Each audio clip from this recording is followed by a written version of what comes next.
More calls for Senator Chuck Schumer to step down as the top Democrat in the Senate. At a passionate town hall last night in Maryland, the Congressman Glenn Ivey, Democrat, suggested to angry constituents that it could be time for Schumer to give up his 8-year run as leader. Well, I respect Chuck Schumer. I think he's had a great, long-standing career. He's done a lot of great things. But I'm afraid that it may be time for the Senate Democrats to pick new leadership as we move forward. Now, after voting to approve the government funding bill that was put together by House Republicans, the anger within the Democratic Party towards Schumer has only continued to grow. Schumer canceled his book tour amid the backlash, but then made a TV appearance on the friendly set of The View, saying he ain't going anywhere. Very good news for the residents of the District of Columbia. Strong talent in the Senate, in the House, in the governors. We have a great bench. But as for the Senate caucus, of which I'm the leader, I should be the leader. That's what he says. Joining me now, the aforementioned Congressman Glenn Ivey, a Democrat from just down the road in Maryland, who you saw there in that video making those comments. Congressman, thanks for being with us tonight here on the Hill. There's been a lot of talk about you in the last 24 hours or so. I noticed you said, "I'm afraid it may be time." Did you leave yourself wiggle room there? Or point blank, are you saying that Schumer needs to give up his post as leader? Well, I think I left him wiggle room. I mean, the issue really is not so much, I don't have a personal vendetta against Chuck Schumer.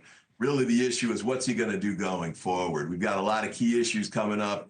The Medicare vote, almost $900 billion they're talking about cutting. Hopefully we'll get another crack at the CR in about 6 months.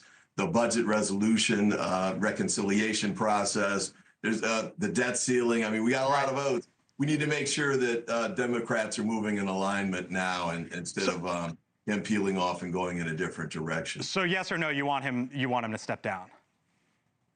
I mean, we'll see. I want to hear what he says about what he's planning on doing going forward. Friday was a disaster.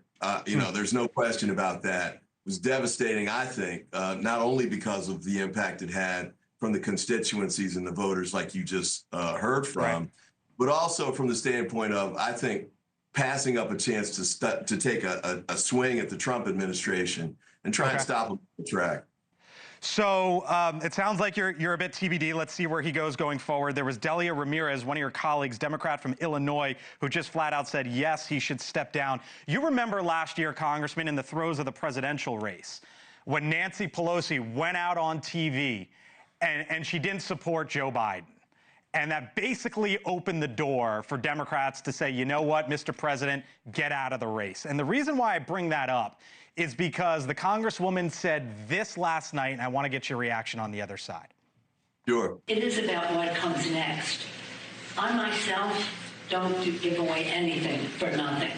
And I think that's what happened the other day. That comment right there. Is this basically 2.0, what she did to Biden last year and allowed Democrats cover to come out? Did Nancy Pelosi just give Democrats like yourself, Delia Ramirez, and many others cover to say, you know what, it's time for Schumer to give up his post? Well, maybe. I mean, I think she went on to say a little more after that, but the point she made is the key one. We gave up the leverage that we had at that moment on that bill, the continuing resolution, which is a pivotal bill for us moving forward. And he got nothing in exchange for it. So it's a big problem. Nancy Pelosi never would have done that. I definitely think she's absolutely right on that front. And that's why she was so successful as a speaker. We've got to try and replicate that. I think Hakeem Jeffries has been outstanding and, following in her footsteps, and did a great job last week rallying the caucus. We had 213 out of 214 Democrats voted with him in opposing the CR. We need similar sort of performance on the Senate side. So you speak to your colleagues, obviously, right? There's 214, 13, 15, whatever the number is at this point in time, north of 210 Democratic members in the House. You speak to them. They're your colleagues. They're your friends.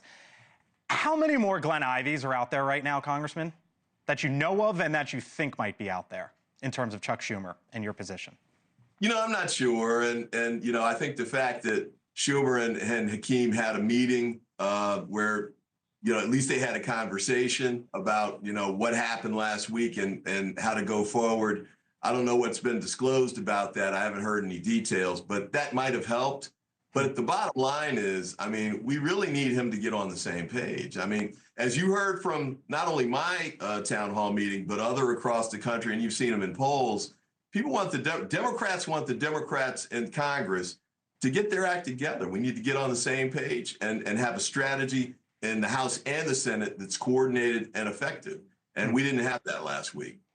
Thank you for watching, and make sure you go to joinnn.com to find NewsNation on your television provider. And don't forget to click the red subscribe button below to get more of NewsNation's fact-driven, unbiased coverage.